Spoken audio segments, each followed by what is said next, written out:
जय महाराष्ट्र. आज आपण या ठिकाणी पुण्याची जी सांस्कृतिक शहर आहे, पुण्याचं जे सांस्कृतिक शहर ज्याला बोललं जातं, त्याचप्रमाणे पुण्याला IT हब सुद्धा बोललं जातं, या वाघोलीच्या परिसरामध्ये आहोत. आणि आपण म्हणतो की पुणे शहर हे जगातलं सर्वात सुंदर शहर आहे आणि त्या अनुषंगाने आपण बोललं जातं. आणि भारत हा आपला एक प्रजासत्ताक महासत्ता होत आहे असंही बोललं जातं. डेव्हलप कंट्रीमध्ये त्याचं नाव गणलं जातं असंही बोललं जातं.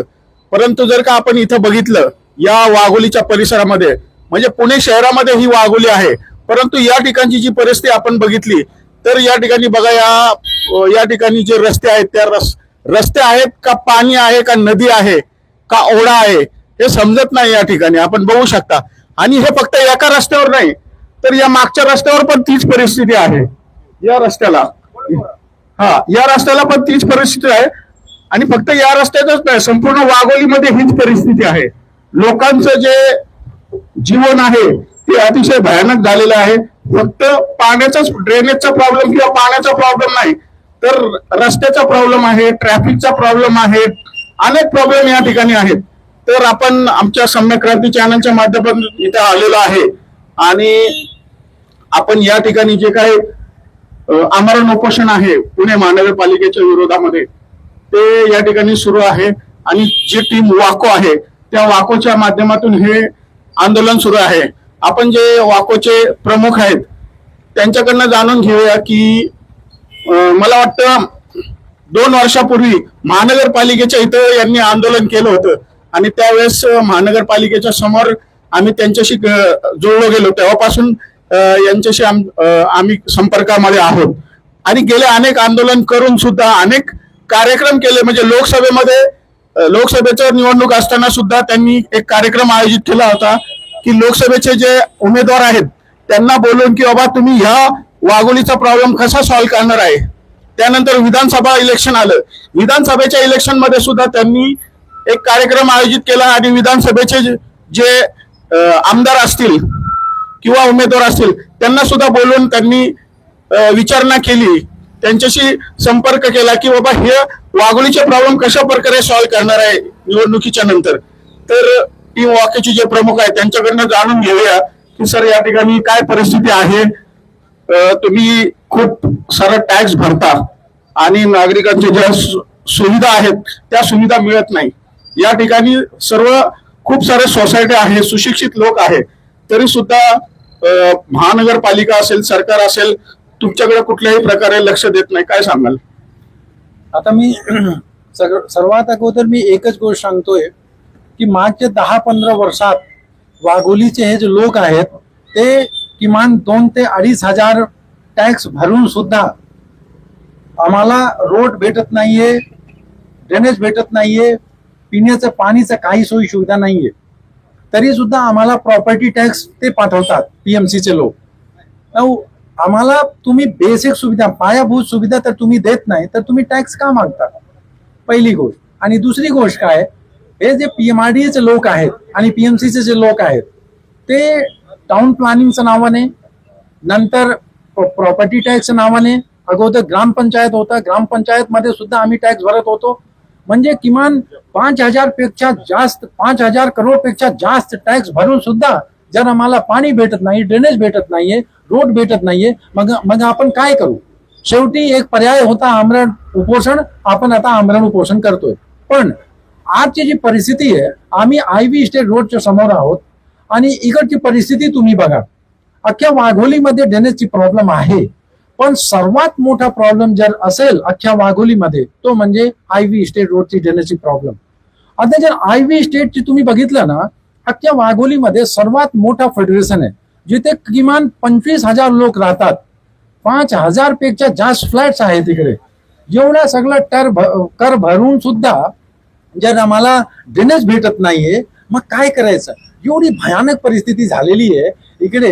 जर पाऊस पडला तर इकडे एवढे लोक दररोज पडतात, इथे मरतात, पण कोणाला काही लक्ष द्यायचं नाही. इकडे PMC चे लोक आले होते. आता मी त्यांच्याशी विचार केला, त्यांना विचारलं की बाबा IV इस्टेटचा हा जो ड्रेनेज आहे तुमच्याकडे DPR अप्रूव्ह झाला का? तुमच्याकडे काही उपाययोजना आहे का? ते काय म्हणाले अगोदर, हा डीपीआर अप्रूव्ह झाला. पण जेव्हा मी त्यांना सांगितलं की मला जर तुमच्याकडे कॉपी असेल, डीपीआर अप्रुव्हलची कॉपी असेल तर आम्हाला द्या, पण तेव्हा ते काय म्हणले आतापर्यंत अप्रूव्ह झाला नाही. म्हणजे लोकांना एवढा दिशाभूल करतात हे सगळे लोक, पीएमसी आणि पीएमआरडीएचे लोक, मी काय सांगू. आणि एवढी भयानक परिस्थिती आहे म्हणून आपण आज आमरण उपोषणासाठी बसलोय. सर, या ठिकाणी आमरण उपोषणांची तुमच्यावर वेळ आलेली आहे. तुम्ही सगळेजण सुशिक्षित आहात, खूप मोठे मोठे टॅक्स पण भरता, तर तुम्ही असं किती वेळा तुम्ही म्हणजे आंदोलन करणार, आमरण उपोषण करणार, म्हणजे ह्याचं सोल्युशन कधी भेटणार? म्हणजे काय तुम्ही संपर्कात जाताय, आमदाराच्या संपर्कामध्ये जाताय, महानगरपालिकेच्या संपर्कात जाताय, पीएमआरडीच्या संपर्कात जाताय, पण ह्याचं फायनल सोल्युशन कधी येणार? तुम्ही काम धंदे सोडून इथंच बसत राहणार का? तुमचं आमरण उपोषण करून तुमचा जीव धोक्यात घालत राहणार का? हे सर्वात दुर्भाग्यपूर्ण गोष्ट. म्हणजे एवढा करून सुद्धा, एवढा टॅक्स भरून सुद्धा जर हीच परिस्थिती आहे तर तुम्ही खरंच बोललं, म्हणजे खूप भयानक परिस्थिती आहे. फक्त एवढंच आहे की आम्ही मागचे जे आमदार होते त्यांचा कार्यकाल संपत आला, ते गेले. आता नवीन आमदार साहेब सुद्धा आलेले आहेत. त्यांच्याशी आम्ही विनंती करतोय, मागच्या वेळी सुद्धा विनंती केला होता जेव्हा आपण एक कार्यक्रम ठेवला होता जिथे ते हे जे आमदारकीचे इलेक्शनासाठी जे उमेदवार होते त्यांच्याशी मी आम्ही बोलत होतो, तेव्हा सुद्धा आम्ही त्यांना एकच रिक्वेस्ट केला होता की साहेब, वाघोलीची लोकसंख्या लई वाढली नाही का, आणि आता एक 4 ते 4.5 लाख लोक इकडे राहतात आणि एवढा प्रॉब्लेम आहे सोसायटीमध्ये, तर तुम्ही एकदा लक्ष द्या आणि तुम्ही प्रामाणिकपणे इकडे येऊन तर बघा तर काय भयानक परिस्थिती झालेली आहे. त्यांच्या म्हणणं सुद्धा असा होता की एक 6 महिन्यात आपण सगळं सर्वे करून आपण बघू आणि एक कायमस्वरूपी तोडगा तुम्हाला काढून देऊ. पण मला खरंच दुःख वाटतं, म्हणजे असं हे खांत असं वाटतं की एवढं करून सुद्धाही वाघोलीचे लोक जेव्हा मतदान होतं भरभरून मतदान केले, पण तरी सुद्धा जर आम्हाला बेसिक गोष्ट, पायाभूत सुविधा भेटत नाही, मग आमच्याकडे दुसरा पर्यायच नाहीये. आणि दुसरी गोष्ट म्हणजे काय, हे जे आयुक्त आहेत, पीएमसीचे जे आयुक्त, पीएमआरडीचे जे आयुक्त, त्यांच्याशी जेव्हा आम्ही बोललो, मागच्या वेळी बोलला होता, ते काय म्हणाले होते, फक्त जर ड्रेनेज बद्दल बोलायचं असेल तर ते काय म्हणाले होते की 1,500 कोटी आम्ही वर्ल्ड बँकतून आपण कर्ज घेतोय आणि हे जे नवीन समावेश झालेले गाव आहेत 23 गाव, त्यांच्यासाठी आपण ड्रेनेज, स्मार्ट सिटी सारखा ड्रेनेज बनवून देऊ. पण आजपर्यंत वाघोलीमध्ये कुठलाही ड्रेनेजचं काम झालं नाही आणि म्हणून आता आपण आपल्याकडे कुठलाही पर्याय नाहीये, म्हणून आपण आमरण उपोषणासाठी बसलोय. बघू आपण पुढे काय होईल. तर या ज्या आमरण उपोषणाचे जे बाब आहे त्याच्यामध्ये वाघोलीच्या सर्व नागरिकांनी तुम्हाला सहकार्य केलेलं आहे, तर तुम्ही अजून नागरिकांना काय अपील कराल या बाबतीत?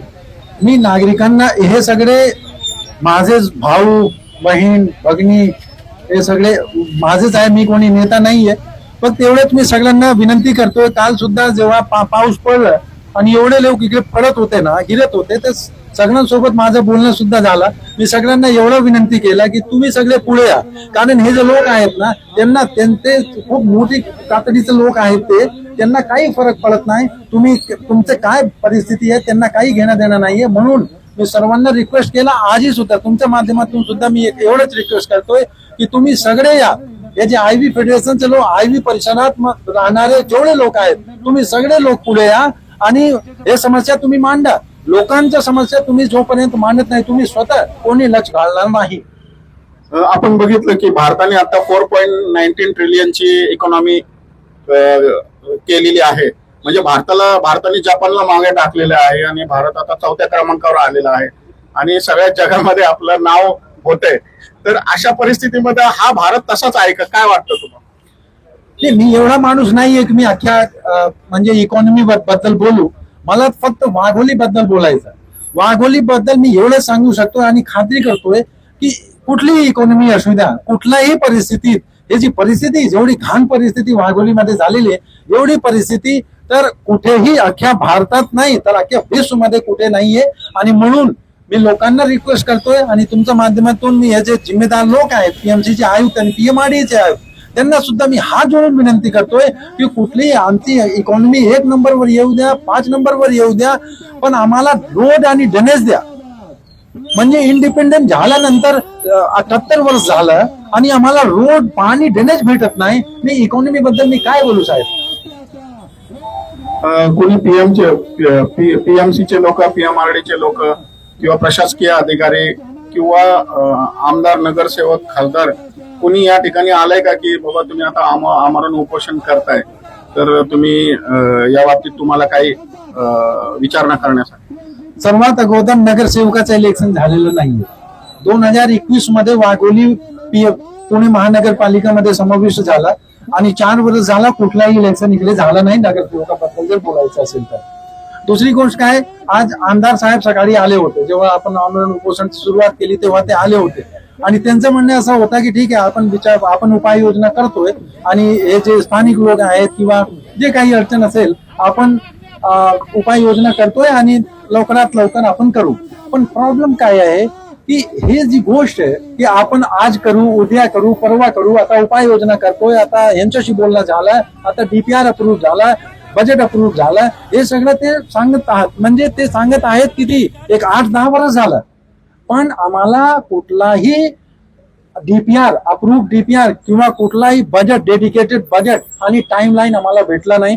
म्हणून मी आता पीएमसीचे लोक होते त्यांना मी विचारलं की जर आयबी स्टेट म्हणजे इथून म्हणजे इथे पासून तिथे केशनंद रोड पर्यंत ज्या ड्रेनेजचं पाईपलाईन टाकायचं असेल तर त्याच्यासाठी तुमच्याकडे अप्रूव्ड डीपीआर आहे का?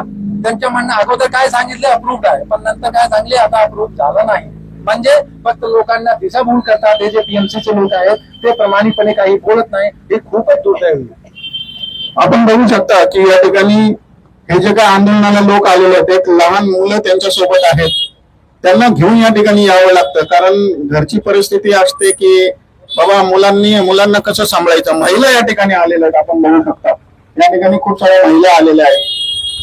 म्हणजे घरातली कामं सोडून बाकीची कामं सोडून या ठिकाणी त्यांना यावं लागतं. त्यांच्याकडनं आपण जाणून घेऊया तुम्हाला कशा प्रकारे हिंदी दीदी आपको यहाँ पर क्या परेशानी का सामना करना पड़ता है और आप एक जिम्मेदार घर में जिम्मेदार व्यक्ति है तो फैमिली के साथ फैमिली को छोड़कर यहाँ पर आंदोलन को आना पड़ रहा है, तो आपको क्या परेशानी से जाना पड़ता है यहाँ पर?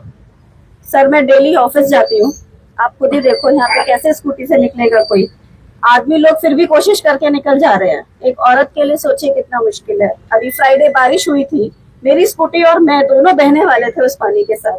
वो तो 2 वॉलेंटियर लड़के थे जिन्होंने मेरी सहायता करी इस पानी में से निकलने की. उसके बाद स्कूटी में सड़क पे छोड़ के पानी में गई हूँ सोसाइटी के अंदर.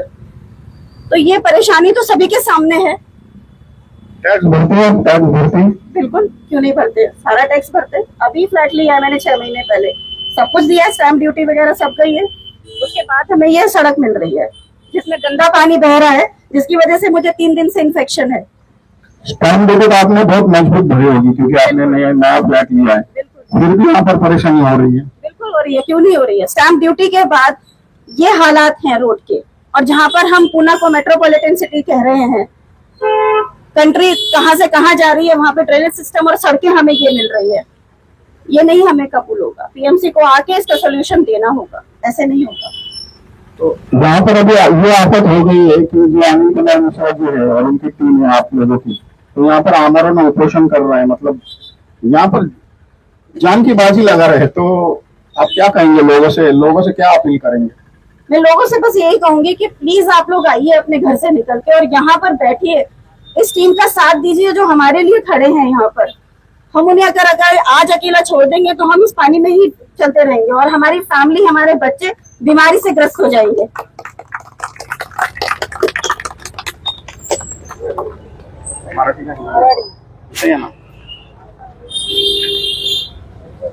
नाही, या ठिकाणी जी परिस्थिती आहे वाघोलीची ही किती वर्षापासून आहे आणि ही परिस्थिती आता म्हणजे तुम्ही आता आमरण उपोषण पर्यंत आलेले आहे.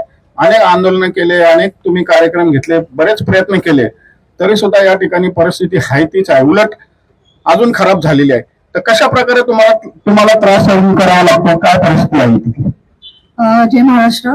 माझं म्हणणं ह्या लोकांपेक्षा काही वेगळं नाहीये. जे ह्यांचं म्हणणं आहे तेच आहे, सेम. की इथे परवा त्या बाई पडणार होत्या, त्याच्या 2 दिवस आधी मी आणि माझी मुलगी हा रस्ता वापरत होतो, आम्ही तिकडनं गेलो. काल माझा नवरा तिकडे पडला. आता ह्या पलीकडे मी काय बोलणार आहे की रोजच इथे, रोज म्हणजे रोज आमदार येऊ दे, कोणी येऊ दे, किती मोठे पॉलिटिशियन्स येऊ दे, इथे काही काहीचा फरक पडत नाहीये. हे जे पाणी येतं हे सगळीकडनं, हे सेंटरमध्ये पाणी येतंय, जे तिकडे त्या बाजूला वाहत आहे. माझी जी लेफ्ट साईड आहे जिथे आम्ही राहतो, हे सगळं पाणी तिथे जात आहे. तिथे ग्रीन कलरचे जे मच्छर डास वगैरे आहेत, वास येतो, आम्ही विंडोज वगैरे ओपन करू शकत नाही. आणि मला फक्त 8च दिवस झालेत वाघोलीत. मी इथे 3 तारखेला शिफ्ट झाली आहे आणि ही परिस्थिती बघितलेली आहे. आणि खरंच आम्ही घाबरलेलो आहे इथे.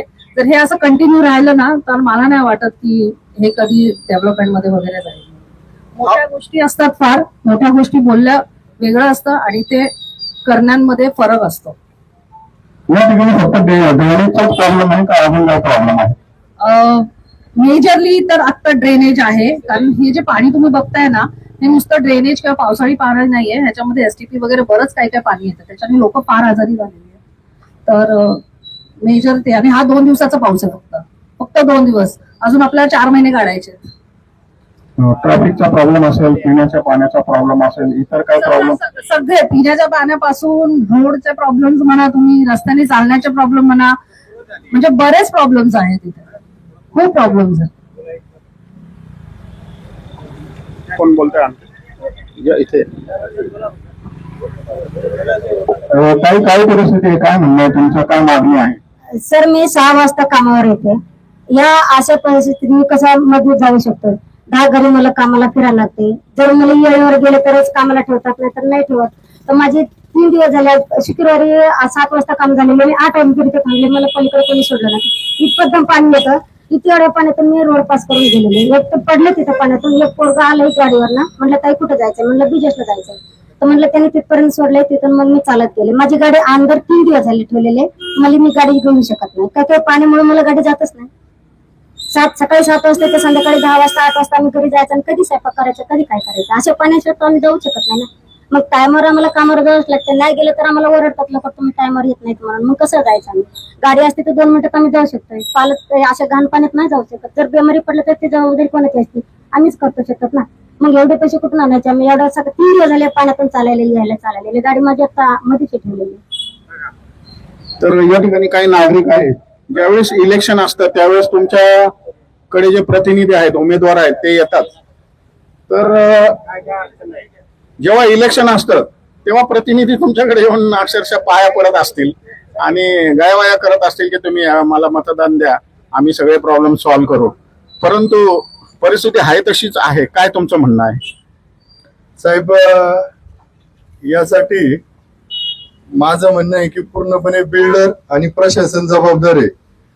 बिल्डरला प्रशासन परवानगी देत असतं, बिल्डर ते मान्य करून सह्या करून सांगत असतो की हे लोकांना करून देतो.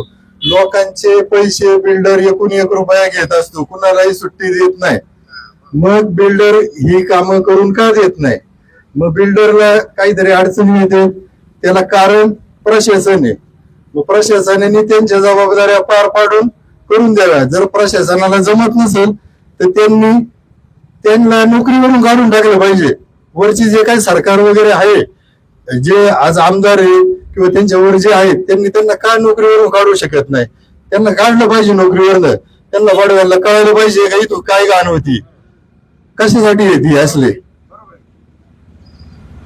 परिस्थिती तुम्हाला आता आमरण उपोषण पर्यंत आलेली आहे, म्हणजे अनेक वेळा त्यांना निवेदन दिले असतील किंवा रिक्वेस्ट केले असतील, आंदोलन केले असतील, पण आता परिस्थिती आमरण उपोषणावर आलेली आहे. तर तुम्हाला काय वाटतं की काय होईल या ठिकाणी? लोकांना काय अपील कराल तुम्ही? लोकांना काय रिक्वेस्ट कराल? आज सकाळी आमदार साहेब आलेले आहेत, त्यांच्या बरोबर आम्ही पण होतो. ते म्हटलेत का होईल रस्ता वगैरे करू आपण, आणि त्यांनी सांगितलंय की अर्जंटली हे करून घ्या म्हणून. अपेक्षा आहे की हे लवकरात लवकर होईल आणि याच्यातून मार्ग निघेल. हे जे काही पाणी आहे हे सगळं आमच्या अंशुल कॅनव्हास सोसायटीत जाते. आम्हाला खूप म्हणजे प्रचंड त्रास होतोय या गोष्टीचा, आणि आम्ही वैतागलो अक्षरशः या सगळ्या घाणीला. आणि याला बिल्डर आणि प्रशासनच जबाबदार आहे. एकदम नालायकपणा चालू आहे यांचा. आता आमदारांनी तुम्हाला आश्वासन दिलेलं आहे, किती दिवसात होईल वाटतं तुम्हाला? वाटते 8-10 दिवसात विषय मार्गी लागेल म्हणून. नाही तो या थँक्यू.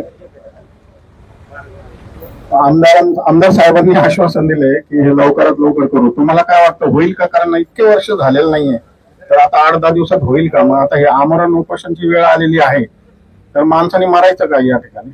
त्यांना काही फरक पडणार नाहीये आणि फक्त त्यांची आश्वासनं राहिलेली आहेत.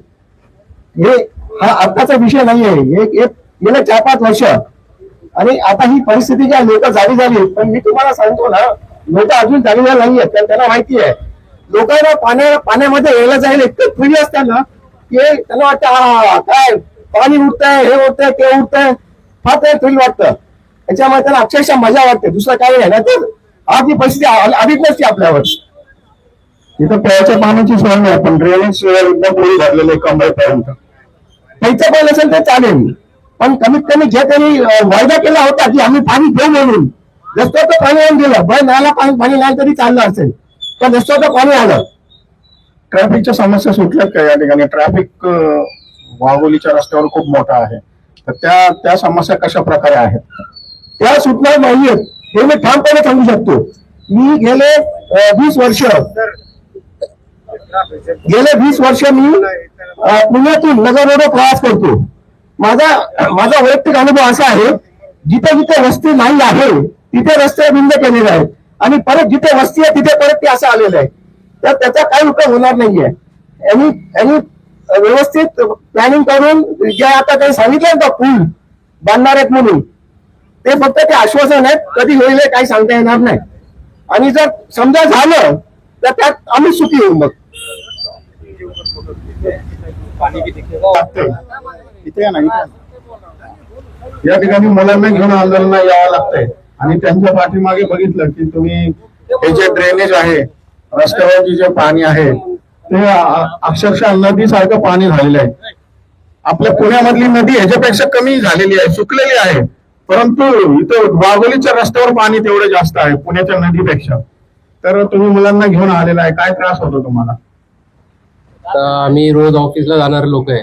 ऑफिसची गाडी आम्हाला घ्यायला येते. फ्रायडेला एवढा पाऊस झाला, इथं लिटरली गाडीत पाणी घुसलं होतं आमच्या ऑफिसच्या. रात्री 11 वाजता तर गाडी आमची लिटरली इथे गुंतली होती ऑफिसची. ड्रायव्हर उतरून धक्का देत होता, मी गाडी पुश करत होतो पुढे. एवढी हालत आहे इथे. आणि हे फक्त आयव्ही रोडच नाही, तर जिथे जिथे सगळे जे फुलमाळा झालं, हे बकोरी रोड झालं, सगळीकडे हाच प्रॉब्लेम आहे. त्याच्यामुळे इथे लवकरात लवकर पीएफसीने काहीतरी ऍक्शन घेऊन ड्रेनेज झालं, रस्ते झालं, गार्बेजचं झालं, त्या गोष्टी लवकरात लवकर मार्गी लावल्या पाहिजेत. तर या ठिकाणी अशी परिस्थिती आहे की ते हा मासोळीवाला सुद्धा आलेला आहे. कदाचित त्याला वाटतं की या ठिकाणी आता मासेमारी सुद्धा करू शकतो की काय. ही परिस्थिती आहे की मासेवाले सुद्धा इथं दुकान थाटून आहेत. कदाचित त्यांना इथं मासे पण मिळतील. तर लोकांनी ह्या ज्या काही समस्या मांडलेल्या आहेत, तर पुढे काय होणार? मैं इतना ही लोगों से अपील करूंगा कि यहाँ पर ये सबसे बड़ी समस्या है वाघोली की. अभी आपने लोगों से भी पूछा, वाघोली में अलग अलग जगहों पर अलग अलग समस्याएं हैं, लेकिन ये सबसे बड़ी समस्या है आईवी स्टेट रोड की ड्रेनेज की समस्या है. जब तक यहाँ पर पीएमसी की तरफ से या प्रशासन की तरफ से हमको कोई ठोस उपाय योजना नहीं मिल जाती, जिससे अप्रूव बीपीआर वगैरह नहीं मिल जाता, कोई टाइमलाइन नहीं मिल जाता, तब तक मैं लोगों से यही रिक्वेस्ट करूंगा कि आप सब लोग इस आमरण उपोषण की बात लोगों तक पहुंचाइए. एक दिन यहाँ मरने से अच्छा है कि आप यहाँ पर हम चरणबद्ध तरीके से मरें और अपना अधिकार, कम से कम अधिकार की बात तो करें. तो अभी ये मेरा एडमिशन से यही कहना है भाई, हम तो लोग आनंद ले रहे हैं वाटरफॉल का, नदी का, इसका उसका आनंद ले रहे हैं. तो अधिकारियों से भी अपील करता हूँ, आप लोग भी आइए हमारे साथ में, जुड़िए, आनंद लीजिए और यहाँ आके रह के देखिए तो क्या समस्या है, तो आपको भी आइडिया आ जाएगी. या तो फिर आप जहाँ रहते हो वो एरिया हमको दिखा दो, आप अपना एरिया, तो हम भी देख ले कि आप ऐसे इसमें एटमॉस्फेयर में रह रहे हो कि नहीं रह रहे हो, तो हमको भी लगेगा आप भी हमारे जैसे आम इंसान हो, तभी तो कुछ मालूम पड़ेगा भाई. मतलब आप समझिए, लोगों की वेदना समझिए, लोगों का दर्द समझिए. हम किसी एक मीडिया के माध्यम से यहाँ पे बता नहीं सकते, क्योंकि आप लोग या जो भी देखने वाले लोग हैं या सुनने वाले लोग हैं, उन लोगों को भी ये दर्द का एहसास पूरा नहीं होगा. क्योंकि यहाँ पे जो लोग झेल रहे हैं वो कभी भी इतना दर्द है कि वो बातों में बयां नहीं हो सकता. और इसके बाद भी अगर हम लोगों को गुमराह किया जा रहा है या हम लोगों को आए दिन बस केवल वादे दिए जा रहे हैं, तो आमरण उपोषण के अलावा और कुछ ऑप्शन हमारे पास नहीं है। तुम्ही या ठिकाणची जी परिस्थिती आहे, नागरिकांच्या ज्या समस्या आहे त्या तुम्ही आता बघितलेल्या आहेत, नागरिकांच्या समस्या बघितलेल्या आहेत आणि कदाचित तुम्ही पण इथले स्थानिक रहिवासी आहेत वाटतं, तर काय सांगाल या परिस्थितीबद्दल? आता तुम्ही पाहताय तुमच्या समोर ज्या प्रकारे वाघोलीची दुर्दशा झालेली आहे, प्रशासन, सरकार, लोकप्रतिनिधी यांनी लोकांचं जीवन अक्षरशः बेचैन झालेलं आहे। या वाघोलीमध्ये लोकांना खऱ्या अर्थानं जगणं मुश्किल झालेलं आहे। त्यामुळे वाघोली सोडून लोक बाहेर चाललेले आहेत।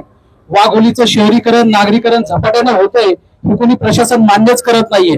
तुम्ही वाघोलीच्या बाजूला पिंपरी चिंचवड शहर पाहिलं असेल किंवा वेगवेगळ्या भागात बघितलं असेल, एकीकडे विकास होतोय परंतु वाघोलीचा पूर्व भाग आणि पुणे शहराचा प्रवेशद्वार असलेल्या या ठिकाणी लोक अतिशय मरणावस्थ परिस्थितीत जगतायत। जीवन मरणाच्या संघर्ष त्यांचा चालू आहे। दररोज जीव मुठीत घेऊन लोकांना प्रवास करावा लागतोय। इथल्या या ठिकाणी प्रशासन या लोकांनी खरं तर PMRD ला मोठ्या प्रमाणात कर भरलेला आहे, त्याप्रमाणे आता प्रॉपर्टी टॅक्स देखील भरतायत, परंतु स्टॅम्प ड्युटी मोठ्या प्रमाणात राज्य सरकारला दिलेली आहे। परंतु राज्य सरकार असेल, केंद्र सरकार असेल, महानगरपालिका असेल, या कुठल्याही प्रशासनाकडून कुठल्याही प्रकारचा निधी या ठिकाणी दिला जात नाही। करोडो रुपयाचा महसूल ज्या ठिकाणी गोळा करतोय त्या ठिकाणी त्याच्या 10-20% तरी निधी शासनाने खरं तर खर्च करणं अपेक्षित होतं, परंतु तसं झालेलं नाहीये। त्यामुळे खऱ्या अर्थानं या भागाच्या समस्या दिवसेंदिवस वाढत आहेत। त्याच्यामध्ये तुम्ही पाहिलं असेल, पहिली समस्या पाण्याचा एक थेंबही प्रशासनाकडून इथल्या लोकांना दिलं जात नाहीये। मोठ्या मोठ्या सोसायट्या झाल्या, शहरीकरण झालं, रस्ते सोसायटीला मंजुरी भ्रष्टाचार करून अधिकाऱ्यांनी दिली, परंतु त्यानंतर त्या सोसायटीला लागणाऱ्या ज्या मूलभूत सुविधा आहेत त्या देण्यासाठी मात्र सरकारनं हातवर केलेले आहेत। त्यामुळे रस्ते, वीज, पाणी अशा असंख्य समस्या आहेत ज्याचा वाघोलीकरांना भेडसावत आहेत मोठ्या प्रमाणात। आणि आता मात्र त्याची हाईट झालेली आहे, उंची वाढलेली आहे, कारण या ठिकाणी रस्त्याने येताना जाता लोक पाण्यात पडतायत। या ठिकाणी साधे 4 पाईप टाकून जर पाणी क्रॉस करू शकत नाही तर या प्रशासनाचा निषेध करावा तितका थोडा कमी आहे। तुम्ही जर दुसरा प्रश्न बघितला तर वाहतूक कोंडीचा प्रश्न देखील मोठ्या प्रमाणात वाघोलीकरांना भेडसावतोय। आज 1-2 किलोमीटरच्या लाईन लागतात।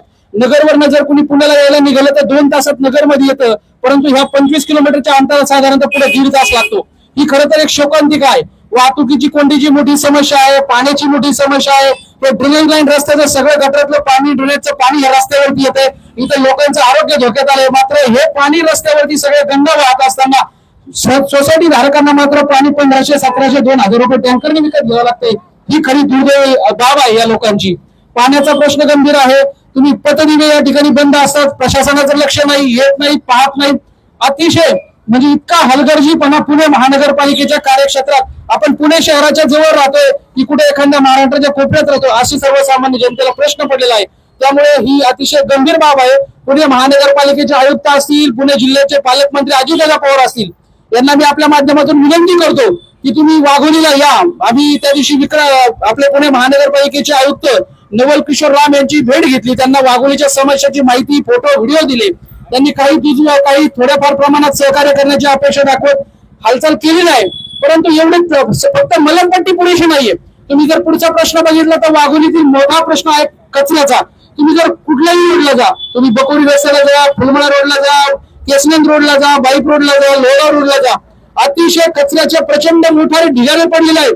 त्याच्यामुळे लोकांचं आरोग्य धोक्यात आलेलं, कितीतरी लोक आजारी पडलेत। आता कोरोनासारखी महाभयंकर साथ ही बात है महाराष्ट्रात, त्याच्यामुळे ही अतिशय दुर्दैवी बाब है। टीम को धन्यवाद देना चाहता हूं, इन्होंने बहुत प्रयास किया। एक धैर्य की जो सीमा होती है, काफी हम लोग पंचायत भवन में भी गए थे, वहां पे अरेस्ट भी हुए थे, सब कुछ हुआ था, लेकिन अभी तक इसका कोई सॉल्यूशन नहीं हुआ है। अभी तक कोई सॉल्यूशन नहीं हुआ है। और ये जो यहाँ धरना दिया है, इससे बढ़िया तो नगर रोड पे यहाँ पर जो सोसाइटी है, यहाँ पे जितनी भी सोसाइटी है, उनकी सब जितने भी मेंबर हैं जो सोसाइटी में रहते हैं, वो एकदम जो है ना कोई सपोर्ट नहीं है उनका। अब 10-20 आदमी से 1 घंटे के अंदर में पुलिस कमिश्नर सब आ जाएंगे यहाँ पर। रोड अगर ब्लॉक कर दें तो जब तक रोड ब्लॉक नहीं हो रही कुछ नहीं होगा। यहाँ पे आप पानी कितना भी गंदा बहता रहे कुछ भी नहीं होगा। इसके लिए जब तक वहां पर रोड पर जब तक रोड को ब्लॉक नहीं करें, आप एक एप्लीकेशन दीजिए कि हम रोड ब्लॉक कर रहे हैं, या तो हमारा कोई सॉल्यूशन दीजिए, नहीं तो हम उसको रोड ब्लॉक कर रहे हैं और रोड पर आप जाम कर दिए। लेकिन ये जब तक पब्लिक का सपोर्ट नहीं होगा, ये जितने भी हैं, कितनी सोसाइटी, 19 सोसाइटी है, 19 सोसाइटी में 50 आदमी भी नहीं है। यहाँ पर जितने भी है जो है ना, इतने ही आदमी हैं, 19 सोसाइटी में खाली इतने ही आदमी हैं। अगर सब इकट्ठे होकर के वहां पर 1 घंटा 2 घंटा 4 घंटा खाना नहीं खाए, कोई फर्क नहीं पड़ेगा, पानी नहीं पड़े, कोई मरेगा नहीं। 36 घंटे तक मैं बिना पानी के, एक बार वहां पर रोड पे गया, 3 साल पहले की बात है, वहां रोड को ब्लॉक कर दिया था हम लोगों ने, पुलिस कमिश्नर सब आ गए थे वहां पर, और वहां मिट्टी डाली थी, कई एक्सीडेंट हुए थे, लेकिन कोई सुनवाई नहीं होती। जब तक उस रोड को ब्लॉक नहीं करेंगे कुछ नहीं होने वाला है। या कितनी भी मीटिंग करो, कुछ भी करो, या कुछ नहीं होने वाला है। सब नेता आश्वासन देके चले जाते हैं, लेकिन यहाँ कुछ नहीं होने वाला है।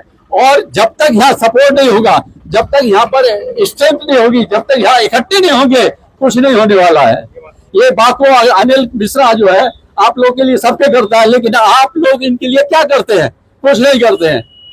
50 आदमी भी नहीं है 19 सोसाइटी में। शर्म की बात है, शर्म की बात है, शर्म की बात है ये। Thank you. तो अभी बागोली गुलमोहर प्राइमरी सोसाइटी में रहता हूँ। पिछले 6 वर्ष से यहाँ रह रहा हूँ। यही समस्या आज की नहीं है, पिछले 6 वर्ष से मैं देखता आ रहा हूँ। मैंने जब यहाँ फ्लैट लिया था तब ये समस्या इतनी नहीं थी। अब नेता आते हैं, हाथ जोड़ते हैं, वोट मांगते हैं और अपना काम करके चले जाते हैं। हम जैसे सोसाइटी के लोग एक दूसरे पे विश्वास करके वोट देते हैं और उनको नेता बना देते हैं। नेता अपना काम करता है, वोट लेता है, दोबारा नहीं आता है। मैं ये कहता हूँ मेरी जितने भी नेता है बागोली एरिया के, वहां पे बाहर गाड़ी खड़ी करे, वहां से पैदल अंदर आए और फिर अपने आप को देखे कि कितना कष्ट होता है, कितने आपको मच्छर कीड़े मकोड़े काटते हैं। सब्जी लेने में डर लगता है कि डेंगू नहीं हो जाए, मलेरिया नहीं हो जाए। इतनी गंदी स्मेल आती है। पीछे से उधर पानी छोड़ा जा रहा है, कोई प्लॉट में पानी छोड़ रहा है, कोई इधर से पानी नहीं निकालने देता है, इधर स्विमिंग पूल बन जाता है। सब अपना स्विमिंग पूल, जितने भी नेता लोग हैं अपने झरने में जा रहे हैं, आराम से वीडियो डालते हैं, सब करते हैं। इधर आओ, यहाँ के झरने का आनंद लो, अंदर से वहां से ट्यूब पे बैठ के अंदर आओ। एक ऑटो अंदर आने तैयार नहीं है। पब्लिक ट्रांसपोर्ट की अगर बात करूं, जिसको पैदल जाना है वो यहाँ से ऑफिस चप्पल हाथ में लेके, जूते हाथ में लेके, आधे घुटने तक कपड़े खींच के फिर वो जाता है यहाँ से ऑफिस। इतना प्रॉब्लम है इधर। मेरा सभी से गुजारिश है कि एक बार धरना रोड पे देना चाहिए और रोड पे बैठ के तभी प्रशासन आएगा। एक दिन में 1 घंटे के अंदर एक काम होगा, वो काम कर रही 5 घंटे हमको घराने पड़ेंगे और अपने को रोड पे ही बैठना पड़ेगा। यही मेरा कहना है। कोणाला बोलायचंय का? मी इथे आयव्ही इस्टेटचा एक रहिवासी म्हणून या पूर्णपणे वाकोच्या आंदोलनाला पूर्णपणे पाठिंबा देतो। हा प्रॉब्लेम आजचा नाहीये, 1 वर्ष किंवा 2 वर्षापूर्वीचा नाहीये। हा प्रॉब्लेम गेले 5-6 वर्षापासून आम्ही बघतोय। एक रेसिडेंट म्हणून या सिटीचा आम्ही टीएमसी ला एवढा टॅक्स का देतो हेच आम्हाला कळत नाहीये। दरवर्षी आमचे टॅक्स वाढत चाललेत, पण आम्हाला कुठल्याही मूलभूत सुविधा सुद्धा मिळत नाहीये। वाघोलीमध्ये ड्रेनेजचे प्रॉब्लेम आहेत, पाण्याचे प्रॉब्लेम आहेत, ट्रॅफिकचे प्रॉब्लेम आहेत, कचऱ्याचे प्रॉब्लेम आहेत, पण ते प्रॉब्लेम जसेच्या तसे आहेत आणि या मूलभूत सुविधा आहेत। असं आम्ही काही वेगळं मागत नाही आहोत की आम्हाला काही एक्स्ट्रा ऑर्डिनरी आम्हाला कुठल्या फॅसिलिटीज हव्या। तुम्ही तर आता एवढा त्रास नाही करताय, कदाचित तुम्ही काहीतरी गुन्हा केला असेल, काहीतरी पाप केला। आम्ही इथे फ्लॅट विकत घेतला, हाच आमचा गुन्हा झाला। ठीक आहे, आम्हाला असं वाटलं की वाघोली हिरवगार आहे, पुणे सिटी पासूनची गर्दी कमी असेल, आम्हाला खूप सहज अगदी चांगलं एक आयुष्य जगायला मिळेल म्हणून आम्ही इथे आलो। पण एक पूर्णपणे कुठेतरी असं वाटतं की आमची फसवणूक झालेली आहे आणि कोणीच काही करत नाही याच्यासाठी। असं नाहीये की आज हे प्रॉब्लेम कोणाला सांगितले गेले, याच्या पूर्वी सुद्धा ह्याची फार मोठी कंप्लेंट्स, मोठी आंदोलनं किंवा तशी लेटर्स दिली गेली, पण मला नाही वाटत ती लेटर कोणी कधी वाचलेत सुद्धा आणि त्याच्यावर काही ऍक्शन झाली नाही। कारण ऍक्शन झाली असती तर ही अवस्था जी समोर दिसते ती कधी दिसलीच नसती। आता ऑक्टोबर नोव्हेंबर मध्ये इलेक्शन येत आहे परत, नगरपालिकेचं किंवा महानगरपालिकेचं किंवा ग्रामपंचायतीचं, हे सगळं इलेक्शन येणार आहे।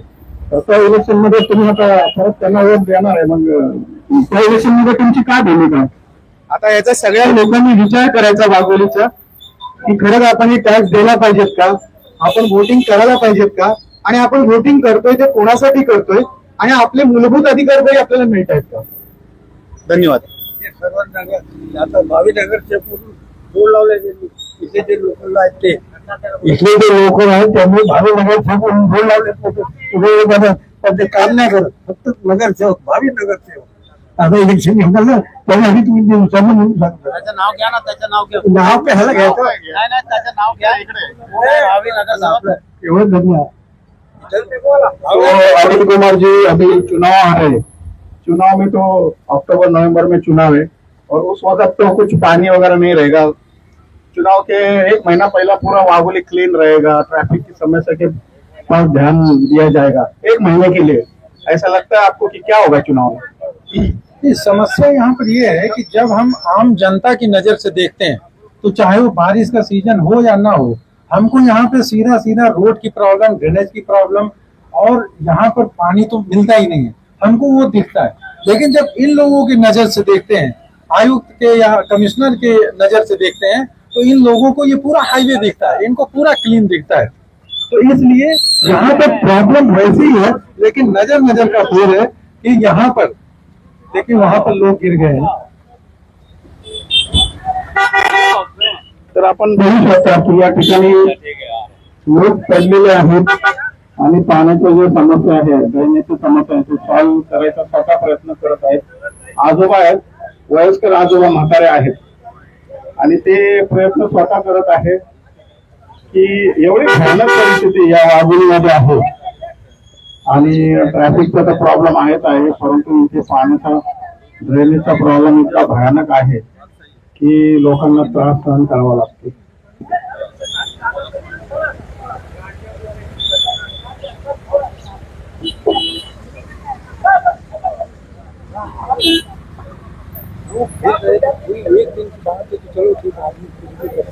तो चुनाव में आपको क्या लगता है कि क्या होगा इस आने वाले चुनाव में? आने वाले चुनाव की बात सर, ये चुनाव की बात ही नहीं पहली चीज तो। ये ऐसा नहीं कि अभी 4 महीने बाद चुनाव हो रहा है तो यहाँ पे प्रॉब्लम है। ये प्रॉब्लम ऐसे सालों साल से है। जो अभी अंकल बोल रहे थे उनका कहना ये था कि आप लोग बड़े बड़े बोर्ड लगा के नेता, भावी नगर सेवक, भावी आमदार, भावी खासदार लिखते हो, उसके पहले लोगों के दर्द को, जमीनी हकीकत को समझिए आप। केवल इलेक्शन में वोट अगर लेने आना है तो अभी जैसे यहाँ पे और भी लोग बोल रहे थे ना, इस बार के महानगर पालिका के इलेक्शन में हम इन लोगों को बाइकआउट करेंगे, हम वोट नहीं करेंगे। अगर वोट देने के बावजूद भी और अपने लोक प्रतिनिधि चुनने के बावजूद भी सालों साल से अगर यही समस्या है तो हम वोटिंग को भी बाइकआउट करेंगे। ये वोट की समस्या नहीं है, ये आज बारिश की समस्या नहीं है। जिस ड्रेनेज की बात हम कर रहे हैं ये बारिश की समस्या नहीं है, ये ड्रेनेज ही नहीं है। और बारिश न होने के पर भी यहाँ पे ड्रेनेज की प्रॉब्लम रहती है। तो मेरी तो यही गुजारिश है, हाथ जोड़ के गुजारिश है कि ये बारिश की प्रॉब्लम नहीं है, ये एक दिन की प्रॉब्लम नहीं है। यहाँ पर परमानेंट सोल्यूशन ढूंढने की बात है। आप भावी नगर सेवक नहीं, आप भावी प्रधानमंत्री हो वो ठीक है, लेकिन यहाँ पर लोगों के दर्द को समझिए और आइए यहाँ पर कोई उपाय योजना करिए। और उन्हीं के साथ साथ हम आयुक्त को भी बोल रहे हैं कि आप लोग आपको सिविक डेवलपमेंट के तौर पर, आप आयुक्त उपायुक्त के तौर पर आपका चयन होता है, आप यहाँ पर आके देखिए, अगर इससे ज्यादा दुर्गति कहीं पर हो तो आप बताइए। इसलिए ये केवल चुनावी मुद्दा नहीं है। लोग यहाँ पर इतने ज्यादा परेशान हो चुके हैं कि अगर इसी तरीके की परिस्थिति बनी रहे तो ये आगे किसी भी चुनाव में, हर चुनाव में बाइकआउट किया जाएगा। तो एक घोषणा देतो सबको।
आम्ही पूर्ण करा, नाहीतर खुर्च्या खाली करा।